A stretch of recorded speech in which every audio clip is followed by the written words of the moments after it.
sebenarnya sebelumnya enaknya bahas hak asasi manusia itu tadi kayak yang kau bilang ya Kim ya. Iya, Din. Apa sih sebenarnya barang ini gitu? Ini kan hak asasi manusia ini kan barang yang bahasa yang udah sering sebenarnya kita dengar dari kita sekolah kayak gitu. Dari sekolah dasar juga udah sering SD, SMP, SMA kita sering dengar bahasa hak asasi manusia ini gitu.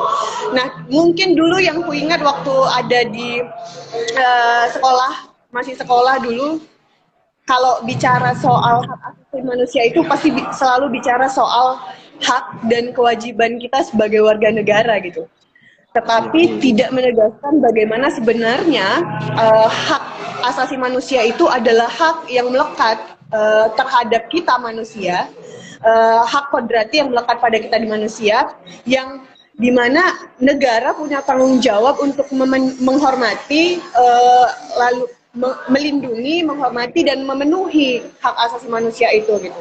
Nah, apa-apa aja sih hak asasi manusia itu Kak gitu. Nanti kalau misalnya aku bicara panjang lebar soal kondisi hak asasi manusia kan agak susah, tapi kalau nggak tahu hak asasi manusia itu apa aja rupanya gitu. Nah, Iya. kalau dari berdasarkan yang Indonesia ratifikasi undang-undang tentang HAM nomor 39 tahun 1999, sebenarnya di dalam tuh ada bahas soal hak-hak kita apa aja gitu. Ada hak untuk hidup, ada hak untuk kebebasan berpendapat, kebebasan berekspresi, lalu ada juga hak atas kesejahteraan, hak atas kebebasan pribadi dan lain-lain, itu banyak sekali gitu. Nah, punya kontras sumut, punya pengalaman dalam hal pemantauan hingga advokasi kasus terutama yang di Sumatera Utara. Penyiksaan terutama ya Tim ya. Iya. Eh, Penyiksaan terutama yang sering kita di Sumut pantau gitu, dan kekerasan aparat. Nah, uh, apa namanya aku sendiri sebenarnya karena di Kontras Sumut belum lama ya, baru 3 tahun, tapi dalam beberapa sorry sebentar di situ kunci. Iya, ambil aja. Udah bayar. Coba tanya lagi. Maksudnya abang bayar? Karena kan semua.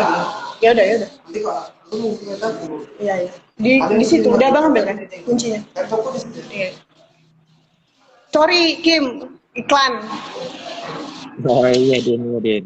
Uh, nah, jadi di dalam undang-undang itu ada hak yang ada hak yang bisa dibatasi dan ada hak yang tidak bisa dibatasi gitu.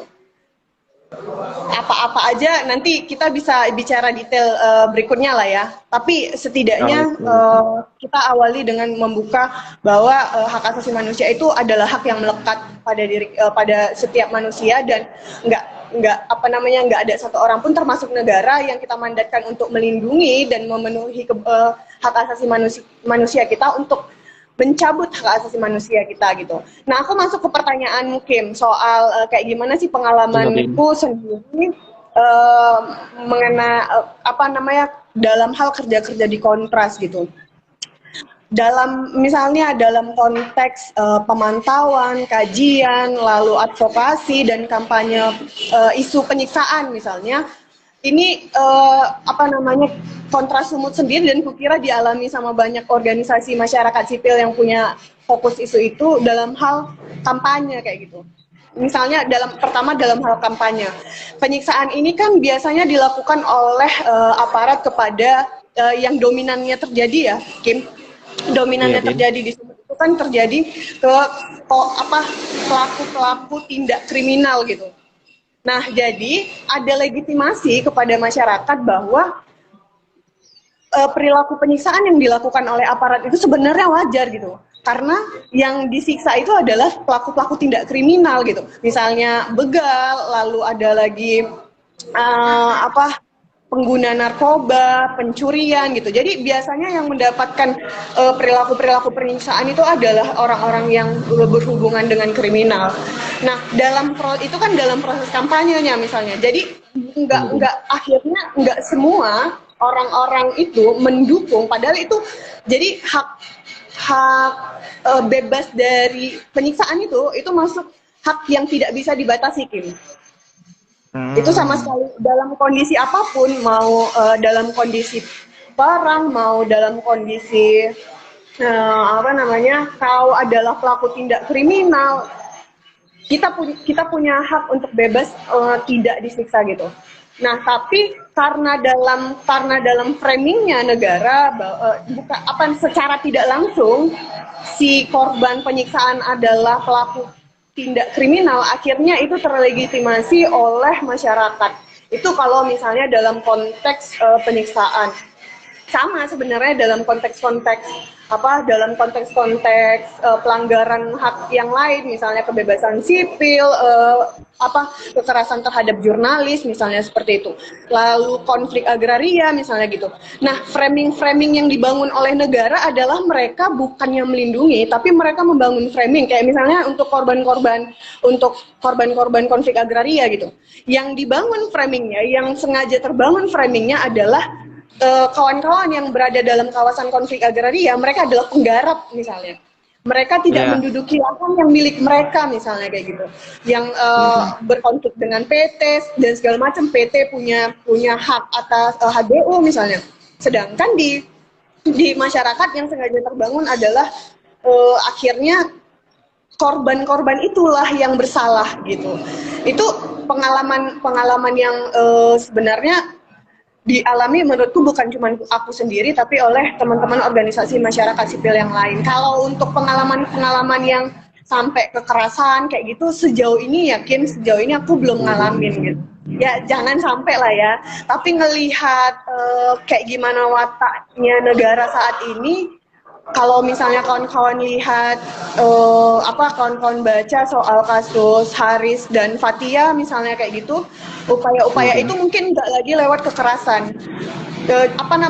Pembungkaman itu mungkin nggak lagi kayak dulu yang pakai kekerasan kayak gitu dihilangin, mungkin nggak sampai yang kayak gitu.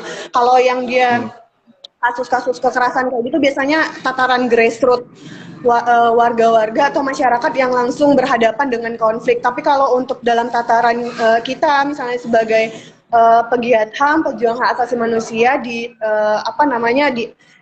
sebagai pendampingnya, itu cenderung yang mungkin kena adalah upaya-upaya kriminalisasi gitu. Nah, sejauh ini belum jangan sih Kim kalau bisa ya. Gitu. Oh, itu ya, Din. Ya menarik sih melihat dari ambil contoh tadi ya kasus Fathia sama Haris Hajar gitu kan, Din. Ya proses-proses yang dilakukan selama ini terhadap pegiat-pegiat HAM ya memang kata Dinda tadi tidak lagi melalui secara konfrontasi melakukan kekerasan. Ya tapi melalui metode-metode di mana di situ dianggap adanya insureksi gitu, dianggap pemberontak gitu, dianggap ya tidak melakukan suatu stabilitas dalam negara. Padahal kan mereka mempunyai data gitu dan mereka mempunyai riset yang padat dan utuh gitu. Namun kan tidak ada di situ ruang dialog untuk mempersoalkan itu. Ya justru malah aparat bertindak untuk menarik mereka memberikan keterangannya kok di dalam pihak kepolisian. Nah, ini yang sering belakangan terjadi gitu di dunia internet sekarang ini gitu, Din. Makanya lah macam kayak di Sumut sekarang ini gitu, Din. Dalam setahun terakhir ada nggak gitu teman-teman yang berkonsentrasi melihat arena sosialnya ketika mereka melakukan kritik, ada nggak ruang pembungkaman itu? Ataupun ada nggak laporan yang pernah terjadi dilakukan mereka kontris gitu? Oke.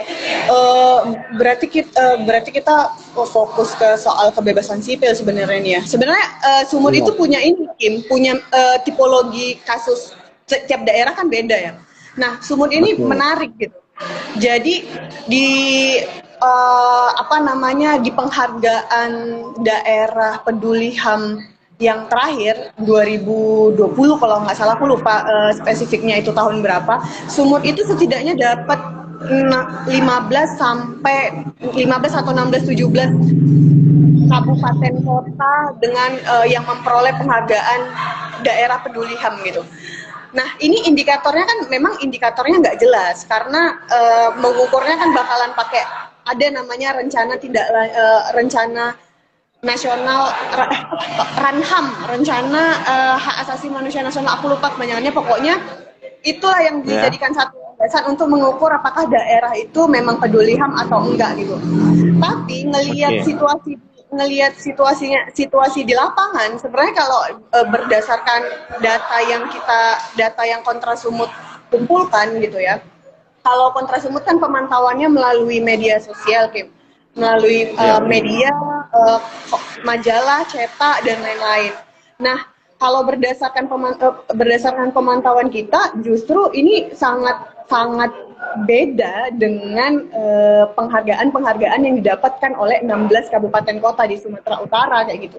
Mulai dari konflik agraria, lalu kebebasan sipil, kekerasan aparat, penyiksaan, belum lagi kondisi-kondisi hak asasi manusia yang lain. Ini sebenarnya sangat-sangat memprihatinkan dan nggak mencerminkan sama sekali daerah peduli HAM kayak yang diberikan Kemenkumham ke daerah-daerah itu gitu. Kalau dilihat dari kasus-kasusnya, justru angka penyiksaan sumur masuk yang tertinggi, lalu angka kekerasan seksual sumur masuk yang tertinggi, lalu kasus terpidana mati dan konflik agraria juga sumur masuk yang tertinggi, termasuk yang kau sampaikan tadi soal kebebasan sipil. Nah, gimana kalau berdasarkan dalam 1 tahun belakangan ini kan memang ada penurunan eskalasi gerakan masyarakat sipil di Kota Medan ya, Kim. Jadi ruang-ruang mengkritisi, ruang-ruang parlemen jalanan itu kan belakangan memang cukup redam gitu. Menurun. Tapi kalau dilihat dari 2 tahun belakangan, dari 2020, 2019 lah ya, sejak aksi-aksi teman-teman yang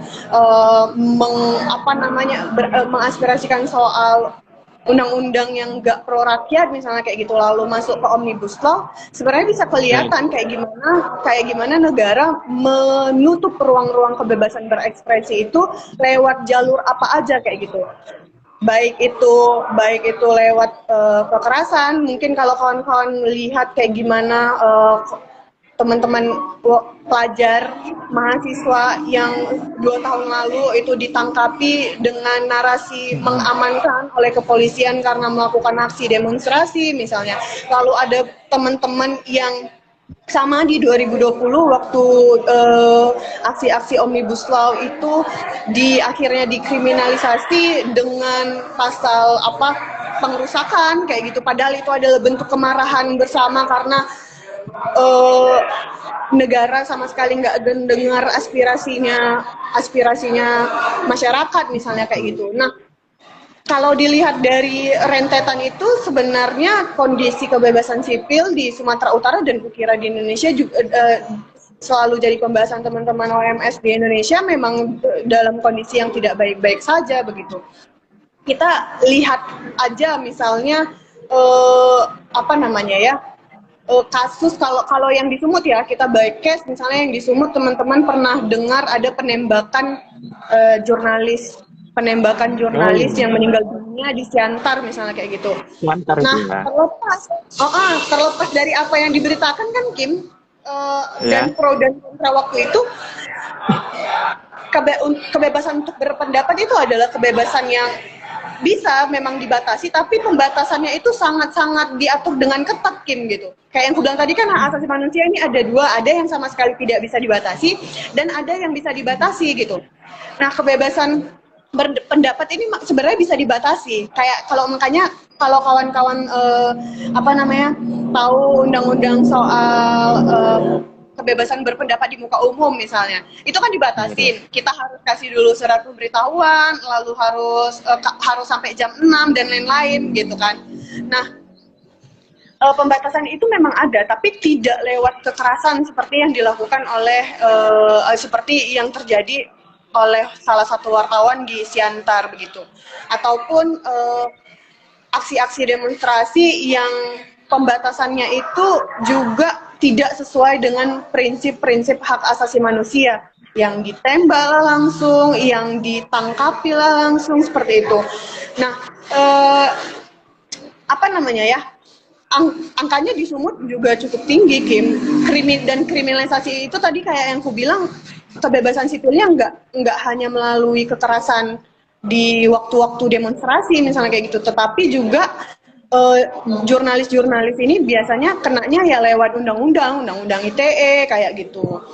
Nah, pernah juga salah satu yang apa namanya yang menunjukkan negara itu memang tidak membatasi kebebasan kita berpendapat secara langsung lewat kekerasan. Misalnya pernah terjadi sama teman-teman aksi Kamisan yang waktu itu melakukan aksi terkait pasal-pasal bermasalah RKUHP yang waktu Jokowi datang, aku lupa tanggal berapa. Nah, memang pembatasannya enggak langsung mereka dilarang aksi, Kim, ataupun mereka dipukul mundur kayak gitu, memang enggak gitu. Tetapi pembatasan waktu itu dilakukan oleh aparat berupaya supaya suara massa tidak terdengar dan dibuatlah polarisasi. Nah, ini kan otak-otak yang sangat seharusnya mempermalukan negara ya, yang mempolarisasi mempolarisasi massa yang mendukung dengan massa yang tidak mendukung kayak gitu, dan massa yang tidak mendukung ditutupi habis-habisan, sedangkan massa yang mendukung itu sengaja dipertontonkan kayak gitu. Nah, jadi harus diakui kebebasan sipil terutama di Sumatera Utara, meskipun tidak secara langsung melalui kekerasan, ya melalui upaya-upaya pembungkaman termasuk menggembosi organisasi-organisasi masyarakat sipil. Mungkin kalau kawan-kawan ada beberapa yang nggak langsung melalui kekerasan itu, misalnya apa ya, masuk ke organisasi-organisasi supaya nggak aksi misalnya kayak gitu. Nah, itu sebenarnya termasuk upaya pengkerdilan gerakan masyarakat sipil walaupun nggak secara langsung lewat kekerasan kayak gitu, Kim. Oke, ya memang bila ditinjau lah di Sumatera Utara, ya skema tentang implementasi HAM itu banyaknya sampel terjadi berdasarkan basis ini banyaknya lahan gitu ya, Din. Makanya ya konflik agraria itu menuansakan suatu HAM di situ tidak diakomodir gitu, sehingga ya seperti di Sumatera Utara kita sering dengar gitu kan, pelaksanaan HAM itu tidak terjadi ketika adanya salah satu polemik di antara masyarakat dengan perusahaan, makanya sering terjadi konflik agraria gitu. Ya di Sumatera Utara ini dengan bermukimnya banyak perkebunan ya hal yang rentan gitu terjadi. Pola HAM itu tidak diakomodasi dalam menyelesaikan konflik tersebut. Bahkan ya banyak aparat kadang bertindak represif gitu dalam mengamankan ataupun memilah kejadian yang sedang terjadi gitu, Din. Begitu. Nah, itu kan ya, Din.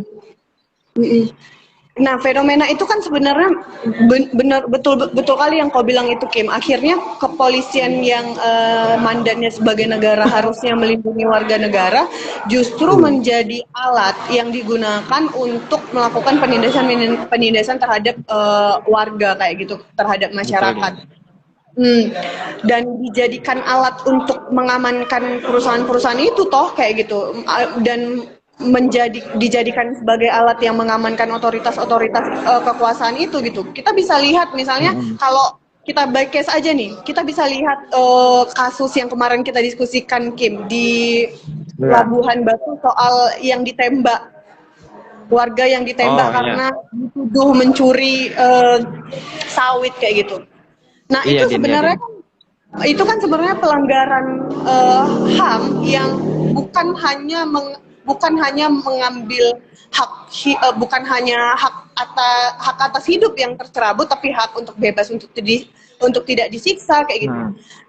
Dia mencuri itu karena apa?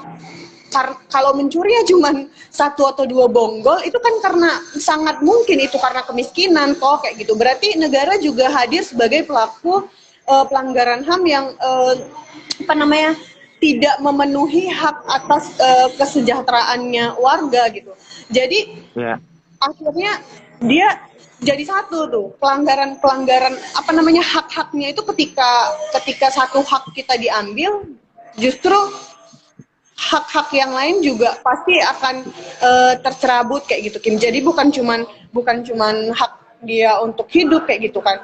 Dan itu terjadi di banyak tempat. Nah, kalau bicara soal konflik agraria kan akhirnya punya kalau kita lihat polanya tuh banyak ya. Mulai dari konflik agraria di wilayah kawasan hutan, konflik agraria di wilayah HGU, di dalam HGU misalnya konflik agraria di wilayah perkebunan soal plasma misalnya, lalu di luar kawasan HGU dan di dalam kawasan apa namanya proyek strategis nasional. Nah, ini tipenya sama gitu, tipenya sama kayak yang tadi kalau sampaikan soal kepolisian akhirnya ataupun aparat-aparat keamanan akhirnya sering kali justru bukan menjadi yang mengamankan di situ, tapi justru menjadi pelaku-pelaku kekerasan di lapangan gitu. Dan kalaupun mengamankan, narasi pengamanan yang sering dikeluarkan oleh kepolisian kan justru adalah dibawa nih, diamankan dari lapangan, dibawa ke kantor polisi, ditahan sementara sekitar 1 hari, 2 hari, dan akhirnya menyebabkan ketakutan kepada warga-warga lain yang menuntut kayak gitu. Nah, berarti pola-pola kan yang kemungkinan ketika mereka dibawa di situ ada kecenderungan intervensi gitu. Setelah keluar dari situ ya mereka seolah-olah kena terapi gitu. Ya bahwasanya udah ada pendiktean di situ dari pihak aparat gitu ya, Din. iya, dan ketakutan itu kan jadinya ini Kim tersebar gitu ya. Akhirnya nggak yang punya ketakutan untuk menuntut haknya itu bukan cuman yang udah masuk ke dalam, tapi orang-orang lain yang punya keinginan untuk menuntut haknya kayak gitu. Oke, oke, oke. Ya, tidak jarang sih seperti itu ketika terjadi konflik di lapangan, terkadang bordirnya yang terdepan itu ya pihak aparat gitu. Dan seharusnya juga bagaimana mestinya itu mereka hanya sebagai bordir, ya bordir gitu. Jangan mereka bersentuhan sama masyarakat gitu. Apabila masyarakat mau berkecimpung menyampaikan aspirasi mereka. Jadi kan ruang dialog tanpa kekerasan ini yang jarang terselenggara gitu. Ya ini sering diabaikan gitu ya ujuk-ujuk di sini instrumennya melalui aparat gitu, dan aparat pun ketika memberikan satu perspektif kepada masyarakat yang sedang berkonflik ya mereka tidak didepankan gitu, tidak didepankan dengan si perusahaan juga adanya dialog gitu. Makanya ya kecenderungan ini tidak adanya dialog, makanya di situ ya terkadang emosi kolektif masih pun bisa naik juga gitu. Kenapa nggak direspon gitu dari pihak misalnya lah di agraria ya Din, misalnya di sama perusahaan gitu. Nah makanya kan ya orang menyampaikan aspirasi itu terkadang kala kan ya pihak aparat sudah memahami gitu bagaimana skemanya ini bisa terjadi, jangan sampai ada kekerasan gitu, jangan sampai ada penyiksaan gitu. Ya nggak tahu lah ada unsur politis apa yang terkadang membelakangi mereka gitu di.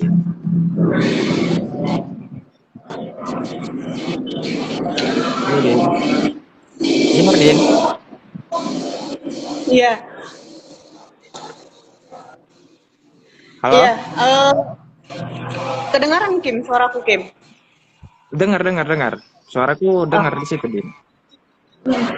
Nah, sebenarnya kan persoalannya kan ini Kim, bukan hanya di apakah ruang dialog itu dibuka atau tidak gitu. Ketika ruang dialog itu sudah dibuka pun misalnya keadilannya kan nggak diperoleh sama warga ya. Dalam konteks dalam semua konteks inilah, dalam semua konteks pelanggaran HAM lah. Karena kan kalau pelanggaran HAM itu kan pelakunya udah pasti negara kan, ya Kim. Kecenderungannya mereka. Kalau dalam konteks pelanggaran HAM pelakunya udah pasti negara, Kim. Karena Iya. otoritas jadi pemegang dalam konsep hak asasi manusia itu pemangku hak adalah kita warga, sedangkan pemangku tanggung jawab kewajiban itu adalah negara. Makanya kalau dulu kita waktu sekolah kan kayak yang di awal tadi aku bilang, kalau dulu waktu kita masih sekolah kan apa namanya, pemahaman soal konsep HAM ini kan sangat kecil ya dikasih ke kita. Jadi cuma soal hak dan kewajiban. Jadi seolah-olah kalau kamu mau dapat hakmu, kamu kasihkan dulu kewajibanmu kepada negara. Padahal konsep HAM itu nggak kayak gitu, Kim. Konsep HAM itu apa namanya, sepenuhnya. Jadi kewajiban kita warga hanyalah untuk menghargai hak asasi orang lain gitu. Nah, untuk memenuhi, menghormati dan melindunginya, itu kewajibannya adalah negara, karena kita sudah memberikan otoritas kekuasaan kepada negara, sebagian hak kita kepada negara untuk mereka yang memenuhi kayak gitu. Jadi hak yang melekat di kita itu harus dipenuhi oleh negara kayak gitu. Nah, Iya, makanya kan. Iya, Din. Terus lanjut, Din. oke. Nah, sampai mana tadi? Apa tadi pertanyaan? Lupa aku jadinya. Iya, sampai negara yang melindungi, menghormati itu. Enggak, apa namanya? Walaupun ruang dialog itu, tapi nyatanya ya rata-rata kalau konflik agraria di Sumut mungkin berdasarkan pemantauan Kontras akhirnya justru tidak memberikan keadilan, jarang memberikan keadilan bagi masyarakat yang berkonflik kayak gitu, dan cenderung negara berpihak ke bisnis gitu ketimbang memberikan hak-haknya warga negara. Ini kan juga bukan cuman karena perspektifnya negara yang sangat-sangat mementingkan kepentingan perusahaan, tetapi nah ini juga akhirnya terlihat dari aturan-aturan atau kebijakan-kebijakan yang banyak tumpang tindih, Kim, kayak gitu. Misalnya soal agraria di UPA misalnya, di undang-undang di UPA itu yang ditegaskan soal pengelolaan sumber daya sebenarnya adalah untuk mensejahterakan rakyat kayak gitu. Jadi misalnya kepemilikan tanah itu dibatasi supaya tidak ada eksploitasi besar-besaran gitu. Tapi justru di aturan-aturan lain kan nggak menunjukkan keberpihakan UPA kayak gitu. Makanya di banyak aturan apa namanya, di banyak konflik agraria di Sumatera Utara justru yang jadi korban adalah warganya kayak gitu. Kayak misalnya yang Kontras lagi pantau sekarang adalah teman-teman kelompok tani Torawijaya Mandiri gitu. Ruang dialog itu coba dibuka, tapi walau di dalam ruang dialog itu akhirnya yang dipojokkan juga warga gitu, karena warga dianggap penggarap, warga dianggap tidak menduduki wilayah itu sebelum perusahaan ada, jadi udah duluan perusahaan ada di situ gitu. Jadi cara apa lagi yang harus dilakukan sama warga untuk mendapatkan keadilannya gitu, kalau dengan ruang dialog pun akhirnya tidak memberikan ruangnya ada tapi tidak memberikan keadilan itu kepada warga gitu Kim. Iya, kedilemaan gitu, Din, ketika terjadi ruang dialog gitu kan.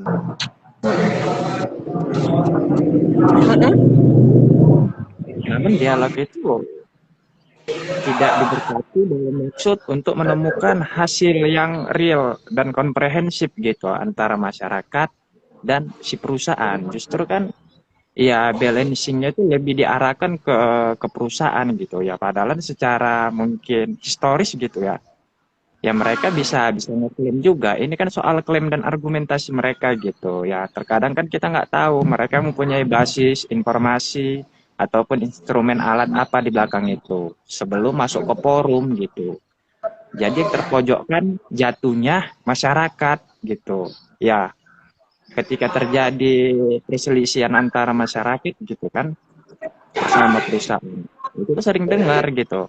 Hasilnya lebih sering diunggulkan dimenangkan itu oleh perusahaan. Padahal secara historis saja mereka bisa bisa katakan gitu bahwasanya mereka adalah yang bertempat tinggal di situ. Namun kan lagi dan lagi kan ini bicara tentang teknis gitu ya. Masyarakat hari ini kecenderungannya dilagakan dengan hal yang teknis gitu. Masalah hak penggunaan ya padahal mereka di situ udah secara historis sudah bertahun-tahun dan bahkan kan ya undang-undang agraria kita itu dirumuskan sangat progresif gitu. Bagaimana ya orang udah merawat, menjaga, ya meskipun di zaman itu tidak berlangsung ya administrasi yang seketat sekarang ini gitu. Makanya ya ketika Baba itu masuk ke dalam ruang dialog, ya ada kesan pesimistis masyarakat bahwasanya berat untuk menang gitu secara teknisnya gitu, Din. Oleh karena itu ya menyangkut perselisihan antara masyarakat dan agrari dan perusahaan gitu. Ini menjadi kecenderungan yang jarang dimenangkan oleh masyarakat gitu. Yang terbaru lah gitu kan, Din, ada tentang konsep HAM untuk di kabupaten gitu. Itu ada rilisannya untuk dari Komnas HAM, Din, terbaru ini. Itu di Jakarta gitu. Nah, jadi masing-masing kan ya tiap kabupaten itu instrumen pelaksanaannya yaitu pemerintahan daerahnya ya hadir. Kita nggak tahu gitu. Dari Sumatera Utara ada nggak kabupaten yang mewakilkan datang ke Jakarta barusan ini soal konsep kabupaten HAM gitu. Dinda dengar nggak soal itu? Aku taunya sebenarnya kan Indonesia ada namanya rencana aksi hak asasi manusia Kim, itu yang aku sampaikan tadi. Nah, rencana aksi hak asasi manusia, tapi di dalam rancangannya itu sebenarnya nggak mencakup soal seluruh hak-hak fundamental yang tercantum dalam dalam hak sipil politik maupun hak ekosop kayak gitu.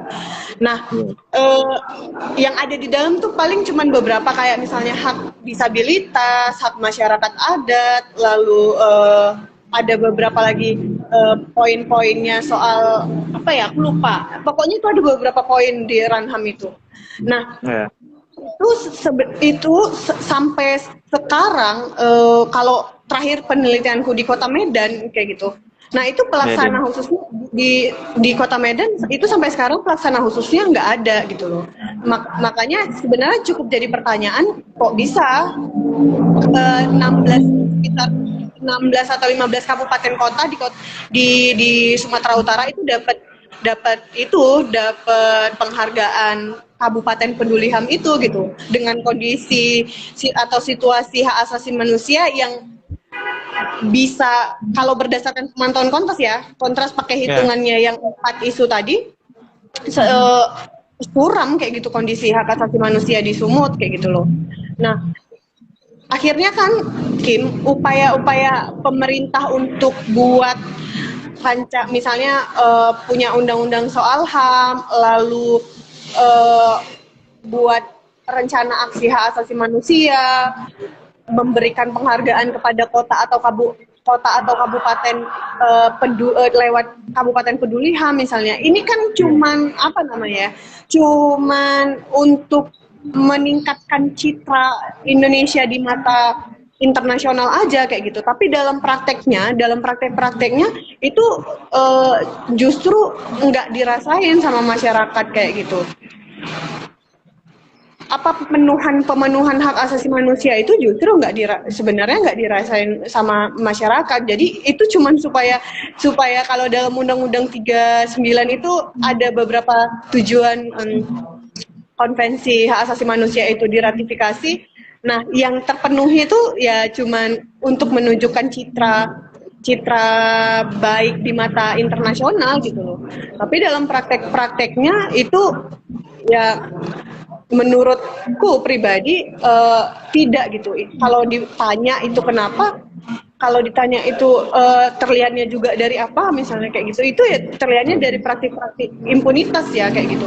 Kalau kon-kon kira kon-kon juga sering dengar lah bahasa itu kayak gimana akhirnya eh, yang memegang otoritas kekuasaan adalah orang-orang yang dulunya pernah jadi pelaku-pelaku kekerasan seksual, pelaku-pelaku pelanggaran HAM gitu. Jadi putarannya gitu-gitu aja ketika orang-orang yang ada di otoritas kekuasaan itu adalah orang-orang yang juga pelaku pelanggaran HAM gitu. Jadi dia bakalan berupaya untuk em, melindungi kekuasaannya kayak gitu lewat cara apapun gitu.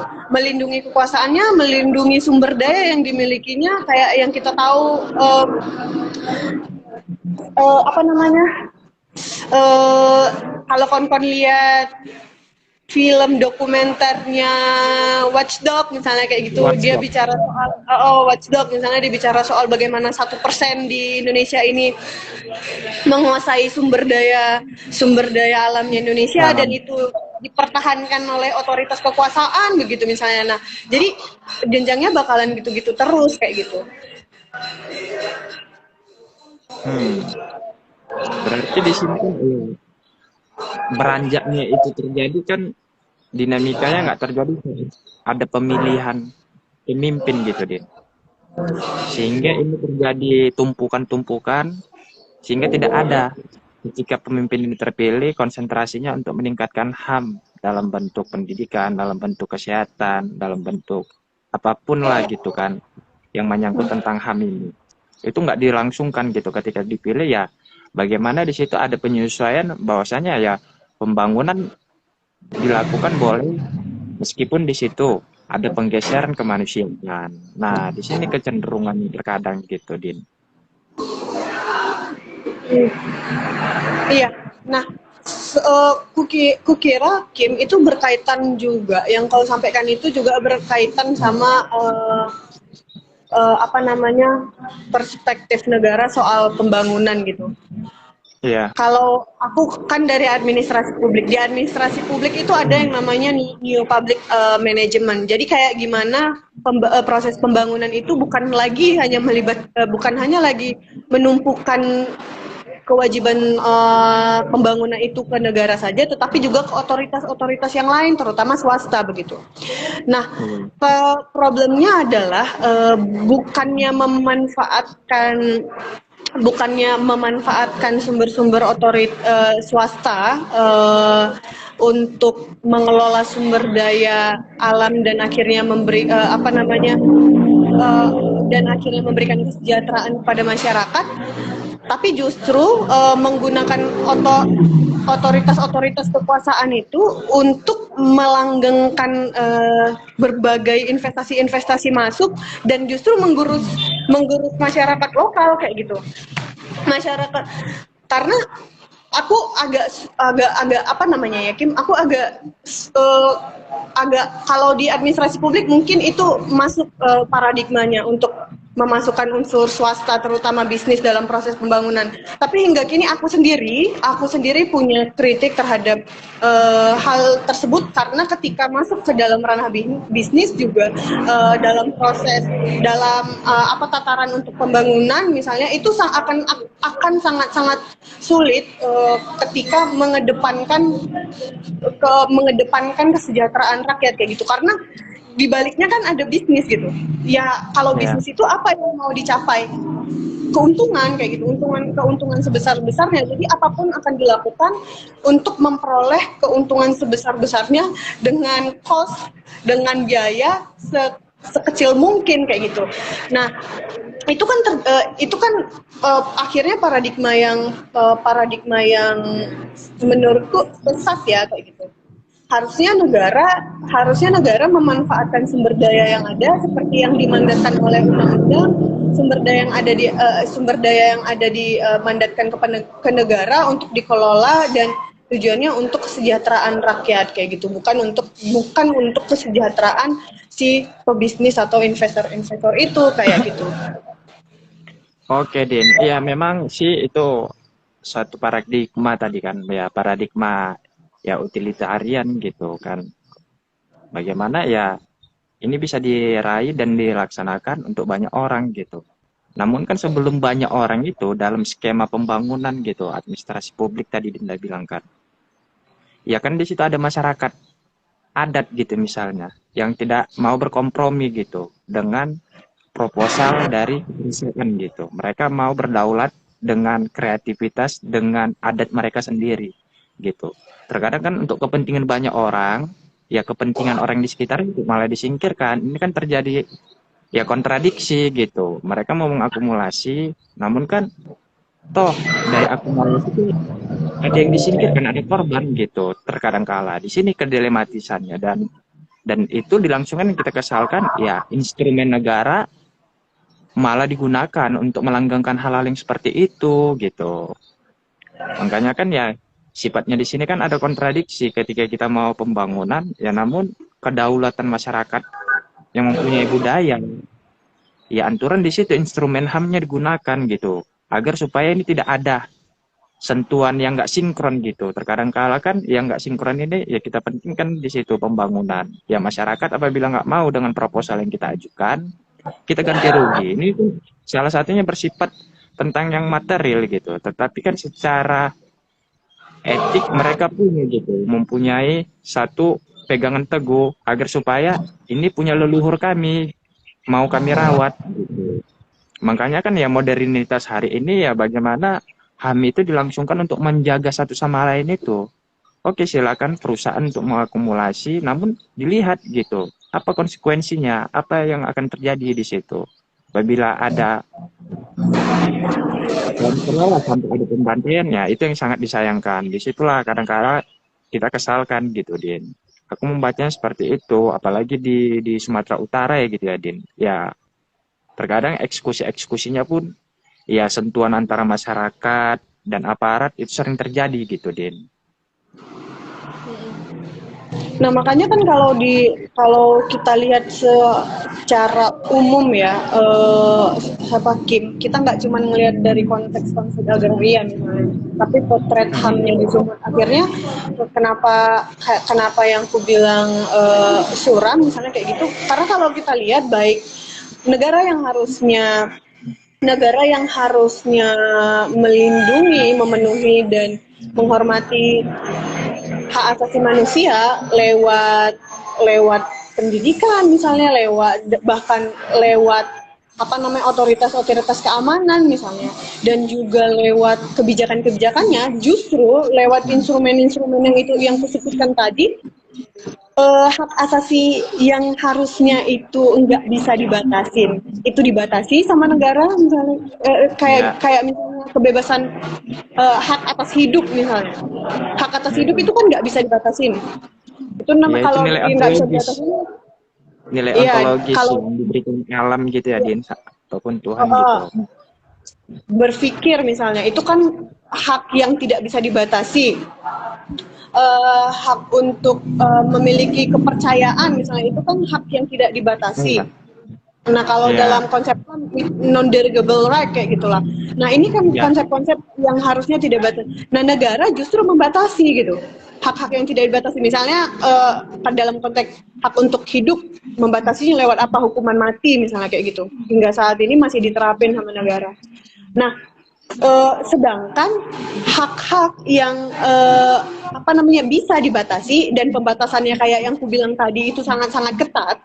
Sangat-sangat ketat untuk membatasi, misalnya hak untuk berpendapat memang bisa dibatasi, tapi dibatasinya karena apa? Misalnya karena ada unsur kekerasan kayak gitu, dan itu sangat ketat kan kayak gitu.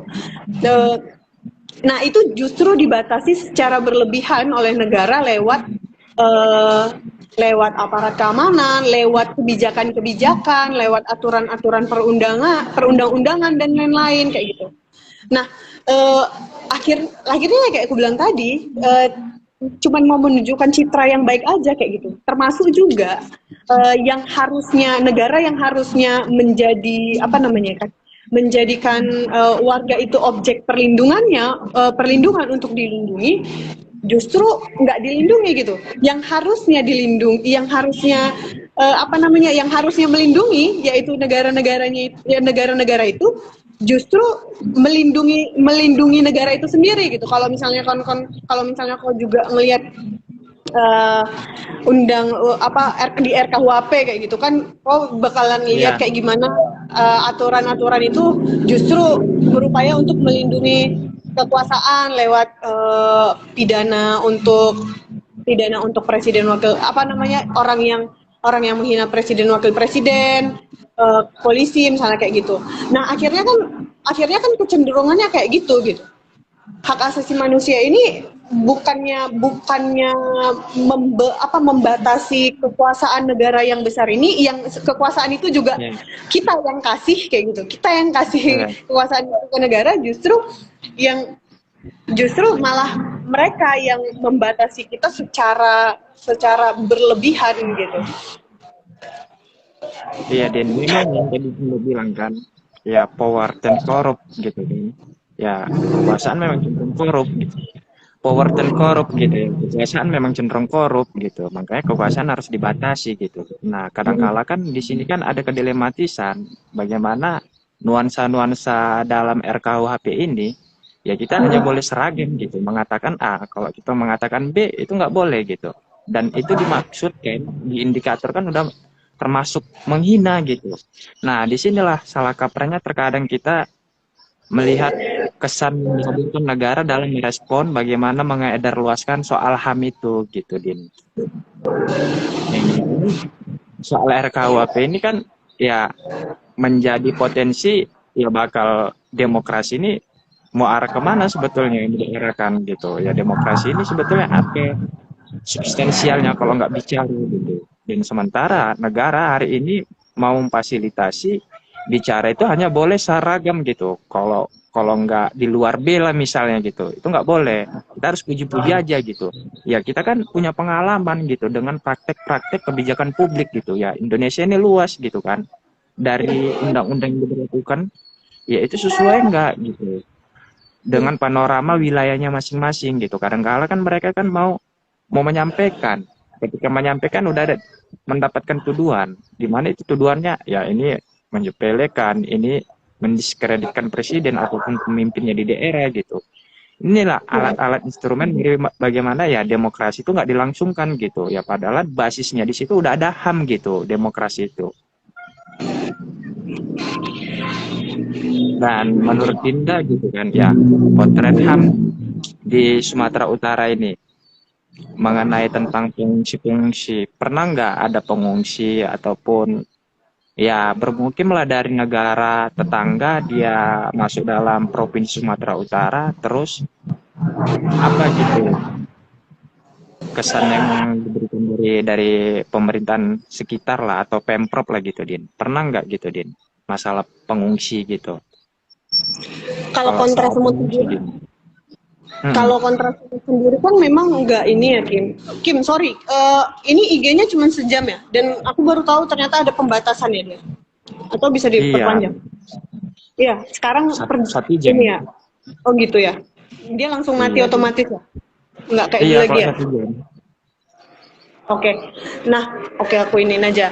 Nah, kalau kontra semut sendiri sebenarnya refugees nggak concern, kita nggak concern untuk pantau secara khusus isu itu gitu, tapi berdasarkan Iya. diskusi dan uh, pemantauanku misalnya sendiri di media misalnya, memang kondisinya karena Indonesia kan bukan termasuk negara yang bisa dijadikan untuk menampung refugees kayak gitu.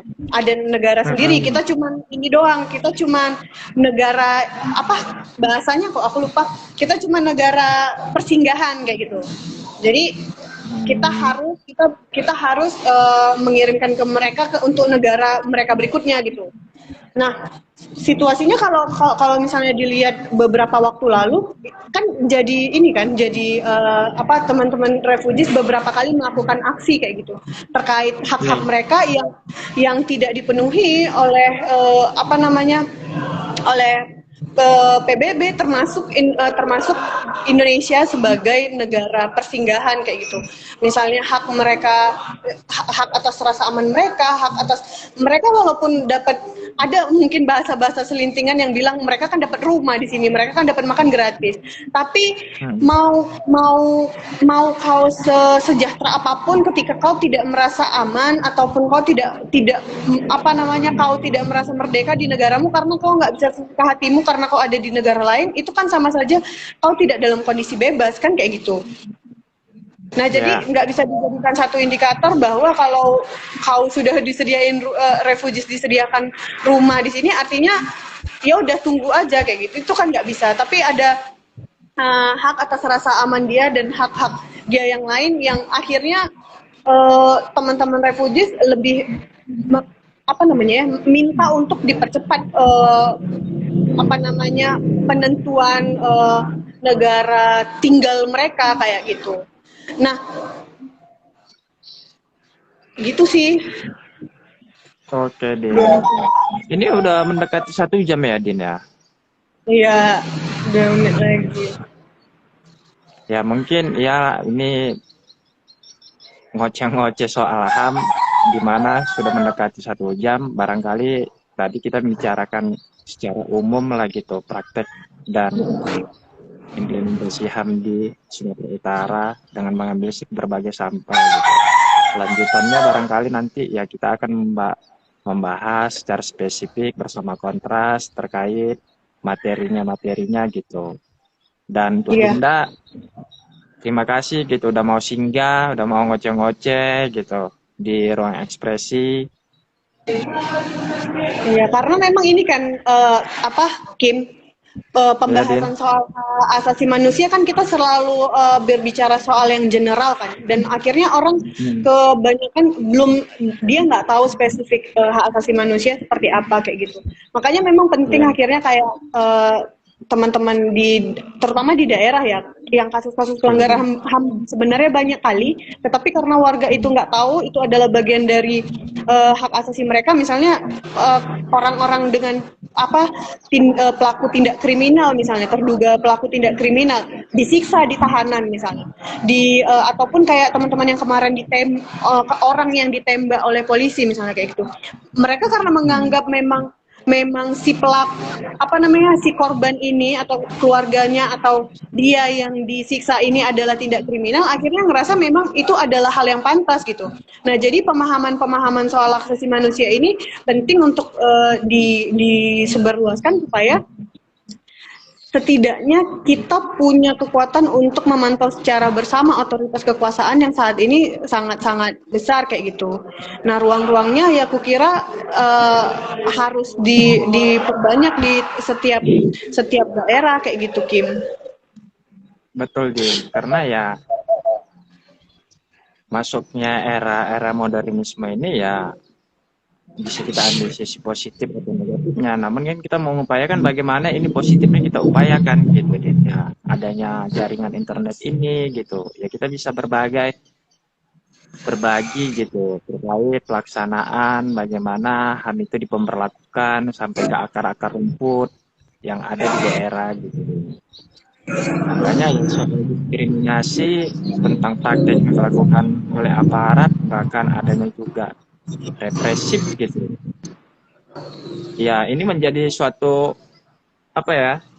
budaya yang dapat diaminkan gitu ketika ya pelaku-pelaku kriminal ini diperlakukan dengan kekerasan, dengan penyiksaan agar supaya dia mau membongkar tentang apa maksud dan motif dia. Namun kan ya metode ini kan yang sangat disayangkan gitu, Din.